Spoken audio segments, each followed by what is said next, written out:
salam pembelajar. Jumpa lagi dengan Bincang BPSDM Hukum dan HAM. Kali ini tema kita mengenai siapa anak yang berhadapan dengan hukum.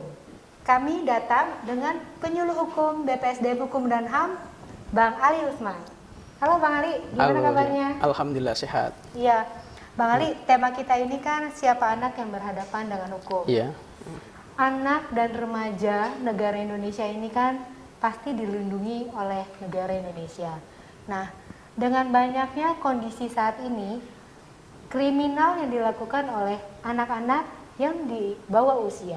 Siapa saja sih yang dikatakan anak yang berhadapan dengan hukum itu? Iya. Jadi menurut Undang-Undang Nomor 11 Tahun 2012 tentang Sistem Peradilan Pidana Anak, yang dikatakan dengan anak yang berhadapan dengan hukum adalah anak yang berkonflik dengan hukum, anak yang menjadi korban tindak pidana, dan anak yang menjadi saksi tindak pidana. Jadi dari pengertian ini ada 3 kategori anak yang berhadapan dengan hukum, yaitu yang pertama anak yang berkonflik dengan hukum, yaitu anak yang sebagai pelaku tindak pidana. Ini anak yang berkonflik dengan hukum. Kemudian yang kedua yaitu anak yang menjadi korban tindak pidana. Nah, anak yang menjadi korban tindak pidana ini adalah anak yang belum berusia 18 tahun yang menjadi korban tindak pidana berupa kekerasan fisik misalkan, ya. Terus kemudian kekerasan fisik, psikis, ini merupakan anak yang menjadi korban tindak pidana. Kemudian yang ketiga, kategori anak yang berhadapan dengan hukum itu anak yang menjadi saksi tindak pidana. Anak yang menjadi saksi tindak pidana adalah anak yang belum berusia 18 tahun yang menjadi saksi tindak pidana yang dia melihat sendiri kejadian suatu tindak pidana atau dia mengalami sendiri suatu tindak pidana. Itu yang dikatakan anak yang berhadapan dengan hukum. Oke, berarti ada 3 kategori anak yang berhadapan dengan hukum. Iya. Bang. Kayaknya saya mau nanya deh Bang, kalau untuk anak yang berhadapan dengan hukum di sini sebagai korban, itu penerapan kepada anak dari korban itu sendiri gimana Bang?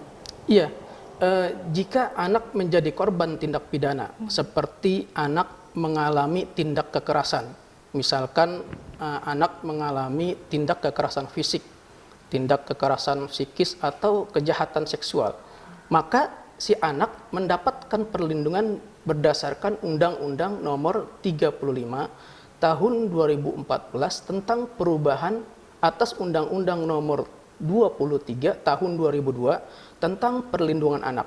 Yang terakhir itu diubah dengan Undang-Undang Nomor 17 Tahun 2016.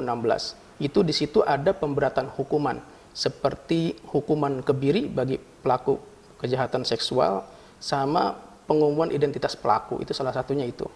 Jadi di Undang-Undang Nomor 17 tentang perubahan kedua itu pemberatan hukuman untuk pelaku kejahatan seksual terhadap anak. Dan mirisnya nih, kalau pelaku anak-anak ini ya Bang, itu umumnya itu apa sih menyebabkan anak-anak ini yang melakukan kriminal itu? Kira-kira kalau hubungan harmonisasi keluarga itu pengaruh besar nggak Bang? Iya, memang pertama itu untuk terjadinya tindak kriminal yang dilakukan oleh anak itu salah satunya memang dari lingkup keluarga, seperti keluarga yang tidak harmonis ya, atau pengawasan keluarga yang kurang, itu bisa juga terjadi. Nah terus sekarang Bang, aku mau nanya, penjelasan Abang tadi kan salah satu kategori anak yang berhadapan dengan hukum itu adalah anak yang berkonflik dengan hukum. Iya. Siapa yang dimaksud dengan anak yang berkonflik dengan hukum itu sendiri Bang? Iya, jadi yang dimaksud dengan anak yang berkonflik dengan hukum adalah anak yang telah berusia 12 tahun tetapi belum berumur 18 tahun yang melakukan tindak pidana atau biasa disebut anak pelaku tindak pidana. Seperti anak yang melakukan pencurian, anak yang melakukan kekerasan terhadap temannya, kekerasan terhadap orang tua, melakukan pelecehan seksual, atau bahkan juga ada anak yang melakukan perkosaan. Ini termasuk anak yang berkonflik dengan hukum. Dia sebagai pelaku tindak pidana.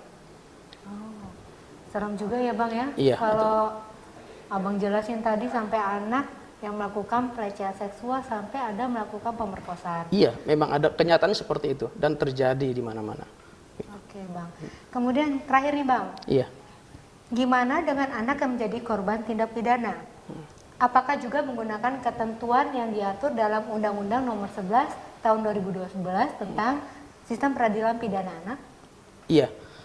Kalau anak sebagai korban tindak pidana, seperti saya sampaikan misalkan contoh, anak menjadi korban pelecehan seksual, anak menjadi korban kekerasan dalam rumah tangga, kekerasan di dalam sekolah, misalkan ada guru yang menampar anak muridnya atau siswanya, kemudian ada orang tua yang mungkin melakukan kekerasan terhadap anaknya, ini anak sebagai korban. Maka ketika anak menjadi korban tindak pidana, dia dilindungi oleh Undang-Undang Nomor 35 Tahun 2014 tentang perubahan atas Undang-Undang Nomor 23 Tahun 2002 tentang perlindungan anak.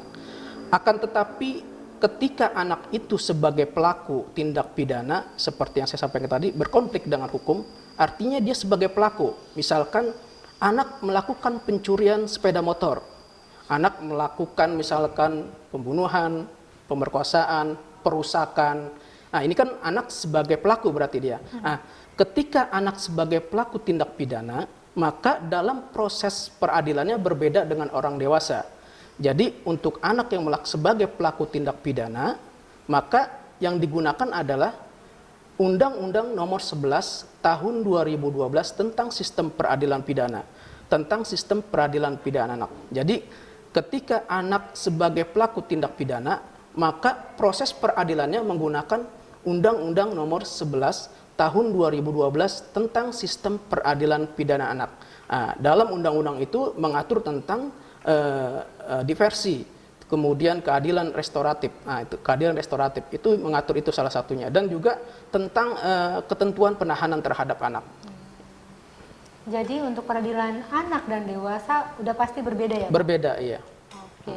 Oke, Bang Ali, terima Iya. kasih buat bincang kita kali ini. Iya, sama-sama. Menarik, Bang. Iya. Semoga semuanya ini apa yang kita bincangkan itu bermanfaat bagi semua yang mendengarkan. Iya, sama-sama. Baik, terima kasih sahabat pembelajar. Sampai ketemu lagi di kesempatan yang akan datang.